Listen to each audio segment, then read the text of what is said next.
it's one thing to work at the same office or factory for 40 years. You might have enjoyed some or most of it, but my guest has spent 40 years on Broadway.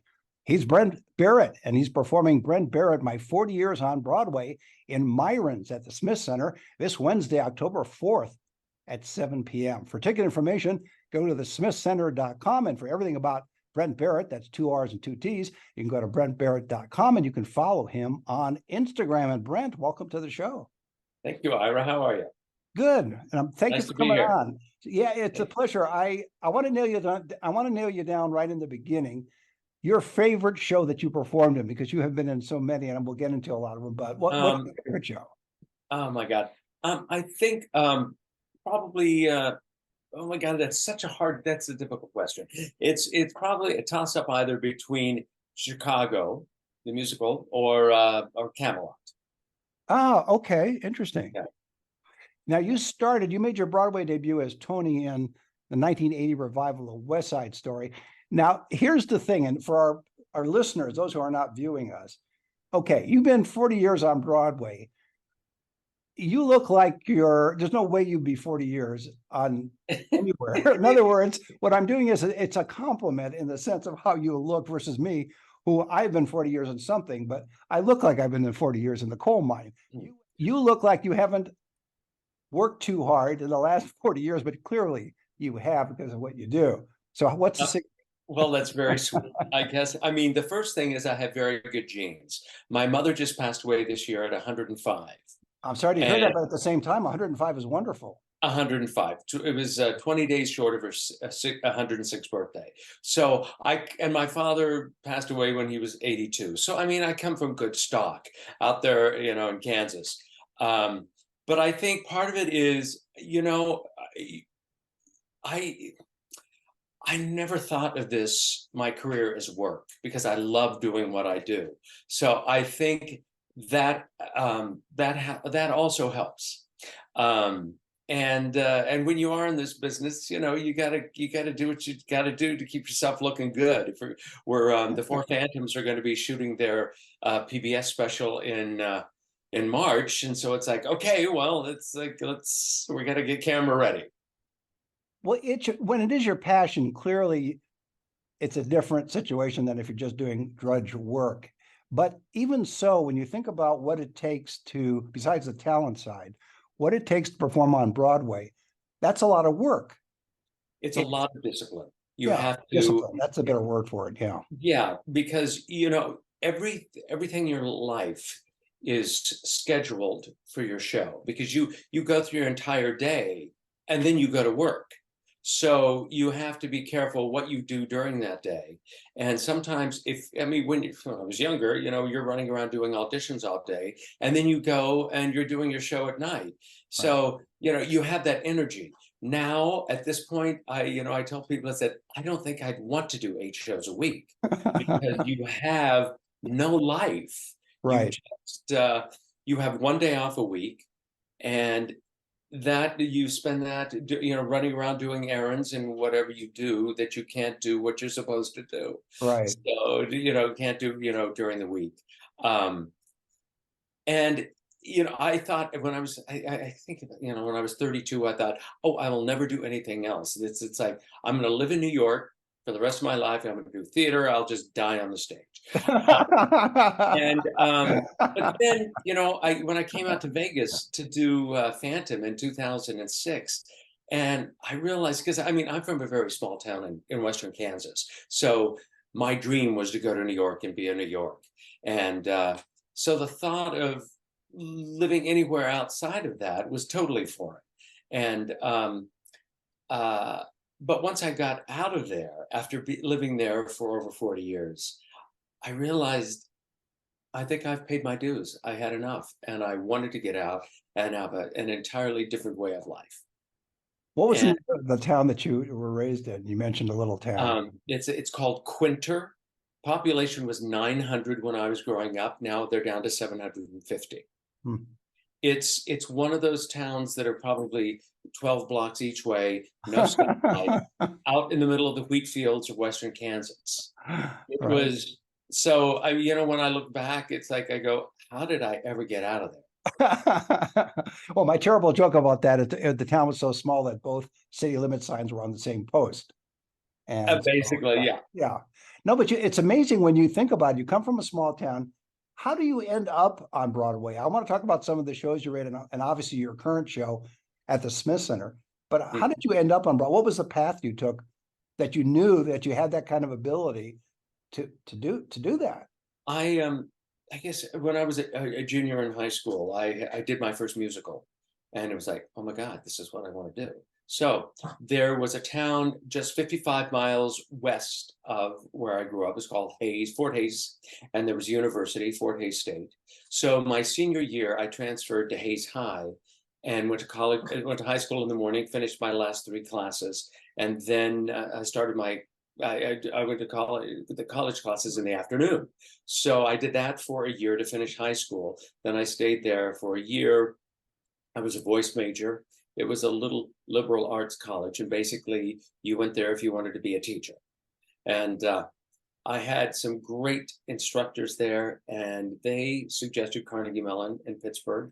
I looked it up. I filled out all the paperwork, submitted it, and they called me to come audition for the program. It was their first year of musical theater.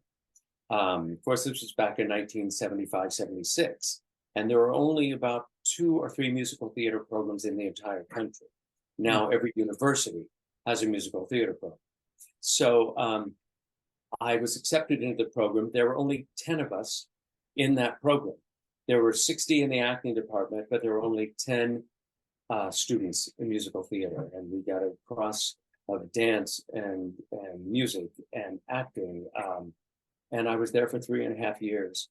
And then a casting director came out to Civic Light Opera in Pittsburgh, which we were doing summer stock, which is where you rehearse during the day and do shows at night.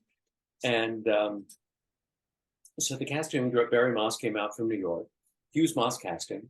He auditioned everyone in the chorus because they were looking for a riff.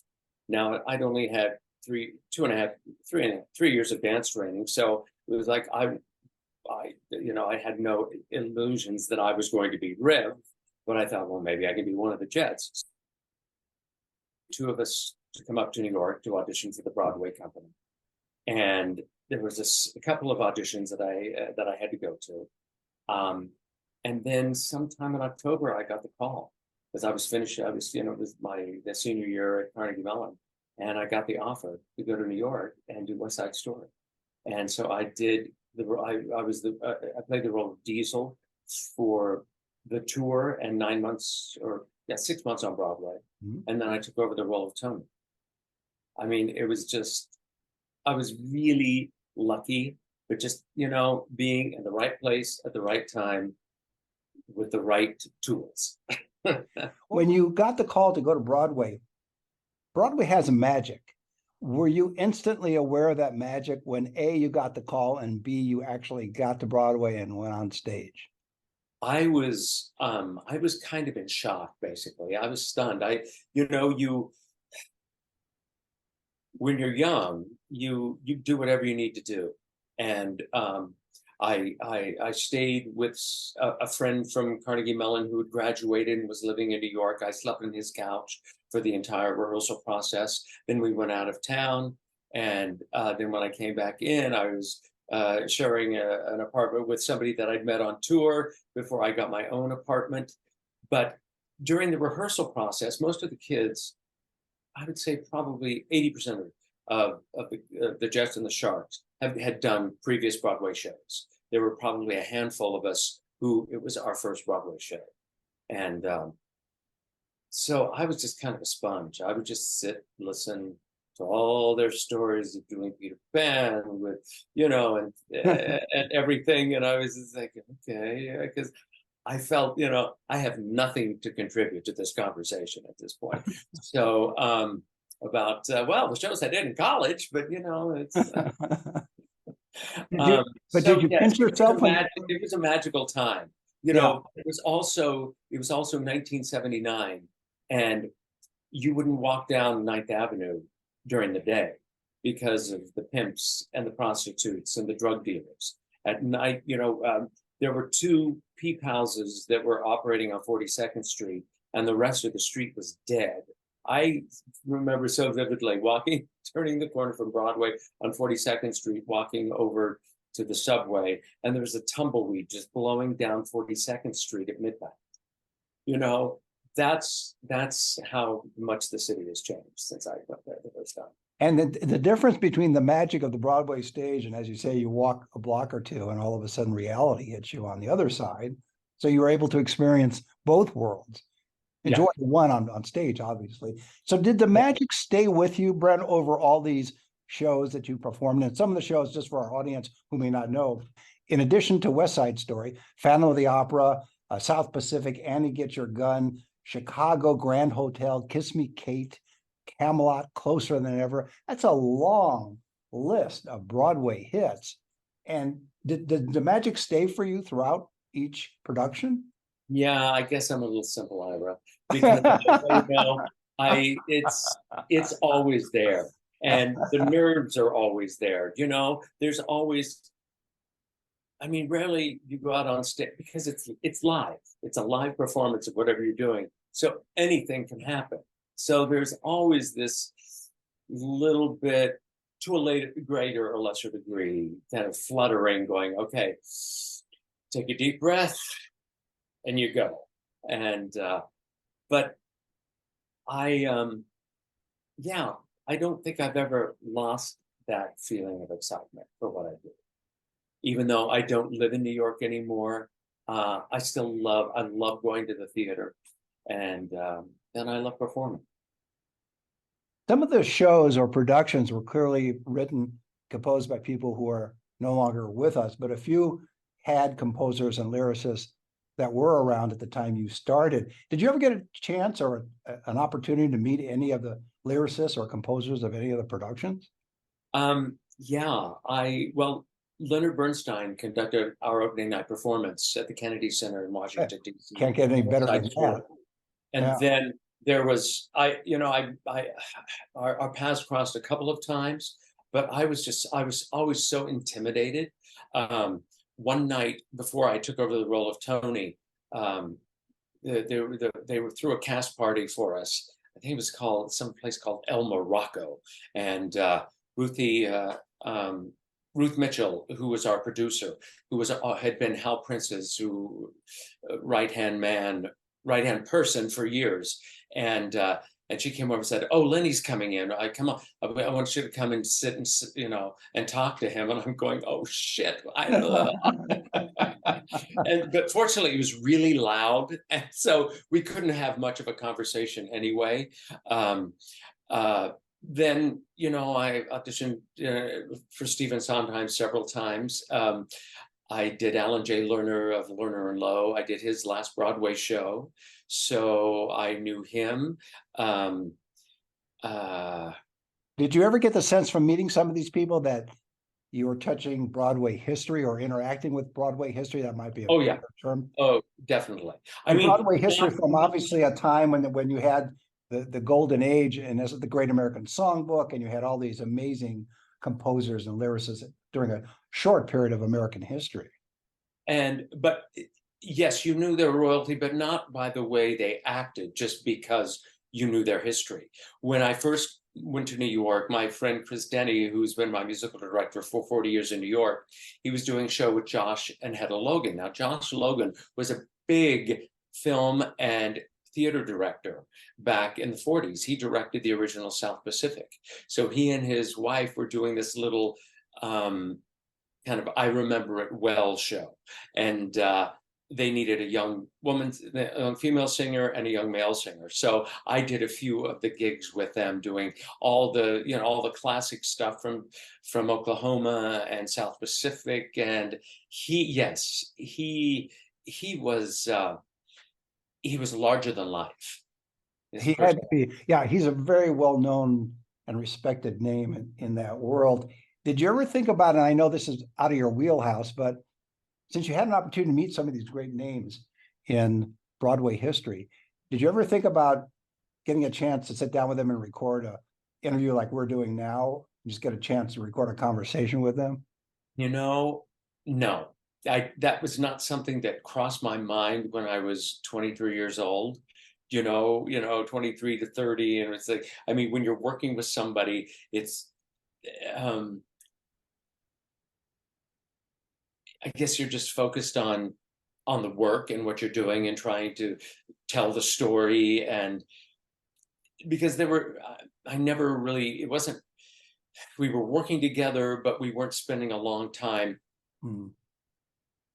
outside of the workspace, going to dinner or whatever. And because I was young at that point and they were all much older, it wasn't, those weren't the people that I was hanging out with. No, understood completely. Yeah. Now, did you think about what we call today a selfie? Did you think about getting a picture with? No, and it kills me, doing this 40th anniversary show. I know there's a picture of the Jets on opening night. We rented tails, and we're standing around like holding cigars with the tails, and it's like, I know I see this photo and I cannot find it anywhere. There's also one of Closer Than Ever, where we're all there, and B. Arthur had come to the show, and it's like, I got that somewhere and I have no idea where it's at. Oh, frustrating. Oh, Yeah. frustrating. Well, let's talk a little bit about your show at the Smith Center. Again, it's called Brent Barrett, My 40 Years on Broadway. It's in Myron's at the Smith Center, and it's this Wednesday, October 4th at 7 p.m. How did you structure it, and how did you work it so that people get a taste of all of those elements of your career? I started the show during COVID, and I did a small version of it at the Vegas Room, which was a little dinner club that opened up during COVID. I was the I was the entertainment director when it first opened, and they wanted me to do a couple of shows, so I decided I'll take this and do an anniversary show, and then we've expanded it. I start out, there are some songs from shows that I didn't do, songs from shows that I'm using to kind of tell a story. And but I do, we have things from West Side Story, La Cage, The Wiz, Annie Get Your Gun, Kiss Me Kate, Phantom. We cover the big things. I can't cover everything because we'd be there all night. Which is actually a good idea. I think you should try that. All night with Brent. People can just wander in and wander out. Yeah, exactly. I'll just sing from midnight to noon. I could actually see the Brent Barrett telethon. It's 24 hours. Come on in when you can. I'm not sure how many people would tune in, but then I do something from Closer Than Ever, and then with this show, because we're at the Smith Center, we're gonna be adding photos and some videos and so it's going to be more of a multimedia evening than it ever has before. Oh, that's a great idea. Are you working with any additional dancers or backup singers, or how are you doing it all? We've got our combo. So yes, Philip Fortenberry is my musical director. Don Mioli is on the drums. Dave Ostrom and Steve Summers playing the reeds. Joan Sobel is going to is coming on as a guest star to do a couple of tunes, and Bernie Blanks is going to be there to do another duet. How important is I'll use the word scripting or the patter for the show. What I mean by that is you want to introduce these different songs to represent different things. So you're going to say something about each of these songs and how they fit into your career, I'm assuming. So you script it a certain way. I'm making the assumption that that's how you set it up. Yeah, of course. Okay. Some people are much better about just being off the cuff and just go out and talk. But I like to kind of I like more of a map through my journey. And understood. So so I kind of write everything out, but then you let it go. It's Bernie tells me, it's like, Brent, this is your life, so it doesn't matter what you say because it's your life. But you want to get all kind of the details and the points along the way that make the journey make sense. Do you see this show as something that you could take on the road and present in different Well, cities? yeah, we have. Philip and I played. Um, we played Feinstein's at the Nico in San Francisco. Mhm. We did 2 performances of it in Sheridan, Wyoming, Oh, which yes. I've been out. there Yeah, never. do you know Sheridan? No, I've been there Well, never. it's a So, sweet okay. little town. I bet it is. No, I just haven't But been. this wonderful couple have opened this gastropub, and they wanted to do kind of a supper club evening. So there Nice. was a person up there is Gina Felicia, who lives in Sheridan, who was in Phantom and other Broadway shows. Lives there with her family. So I got a call from her saying, would you come be interested in coming up and doing this? And Great idea. it was fantastic, and it was so funny. The first night, it was the whole audience. You could tell they had been to New York and San Francisco, Los Angeles, right? The second night was like we had moved to a different town. It was a totally different audience. Interesting. It was more of a locals audience. Some of them, I would imagine, probably haven't been out of Wyoming, and it was fascinating from the reaction the first night and the second night, where they were just totally silent because they had no frame of reference to anything I was doing. But But they enjoyed it. they loved the show. And that's what they're trying to do in Sheridan. And so I'm going back in December and doing 3 Christmas shows because Nice. it's so successful. Well, when I said I've never been to Sheridan, I've never been to Wyoming, and I like small towns that actually have opera houses. Northern Nevada has several opera houses and other kinds of presentations that work really well. It's nice to see that in rural areas.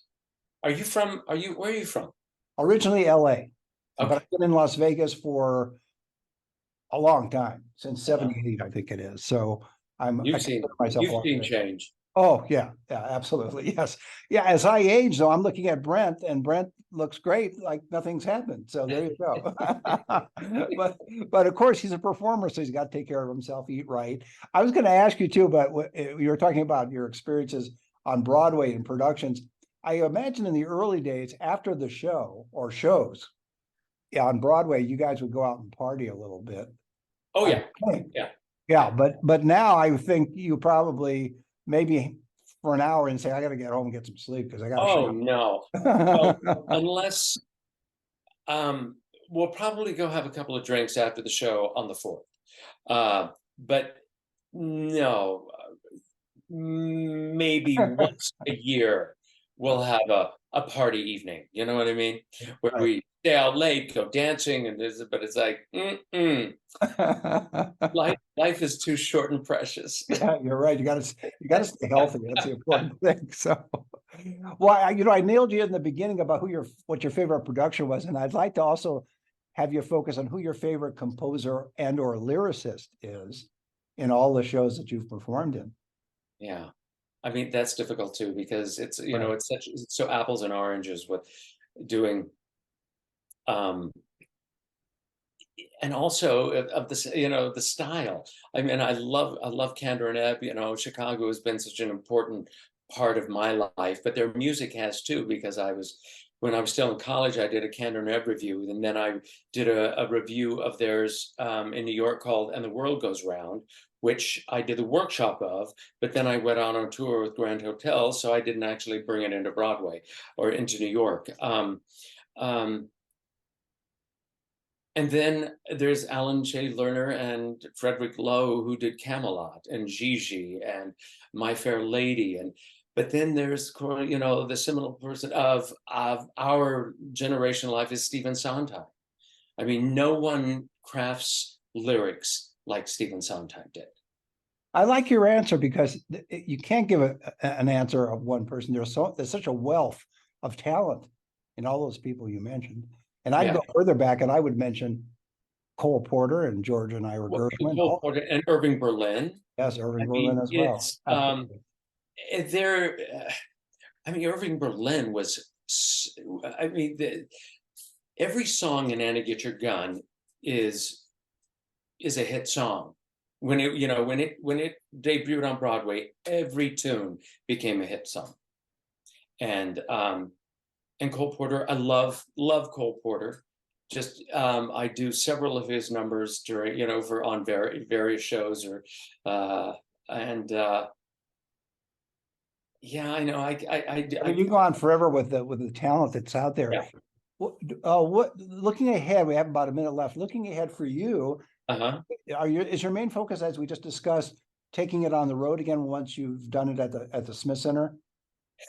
Well, the thing is, I've got several projects that I do. One is called the Broadway Tenors, which is what I produce. We're doing 4 concerts, 2 in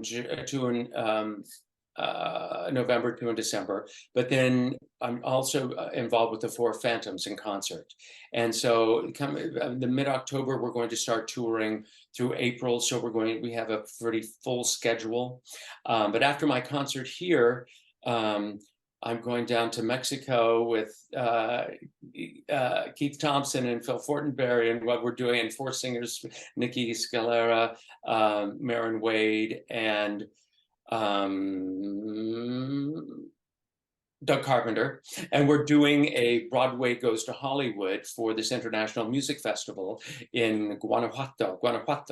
Sounds like a packed schedule. It's getting busy. And then my husband Bernie and I are going to do our duet show called Islands in the Stream, December 1st at the Space. And basically, very good. That's in Las Vegas as well, right? That's in Vegas. Yeah. And basically, we're just going to be singing songs that and talking about our 20-year relationship. Great. Well, that's a great way to leave it. And by the way, if you want to get more on Brent too, I'm going to mention his website again, because he's won all these awards and all kinds of stuff, which you can find on his website. I don't want to get it too far into it in our conversation together, because we go, as you said, like the Smith Center, we'll be doing this all night. So yeah. My guest has been Brent Barrett. He's performing Brent Barrett, My 40 Years on Broadway in Myron's at the Smith Center this Wednesday, October 4th at 7 p.m. And for ticket information, go to thesmithcenter.com. For everything about Brent Barrett, go to brentbarrett.com, and you can follow him on Instagram. And Brent, thanks for being on the show. Ira, thank you so much. I so appreciate it. Pleasure. See you next time.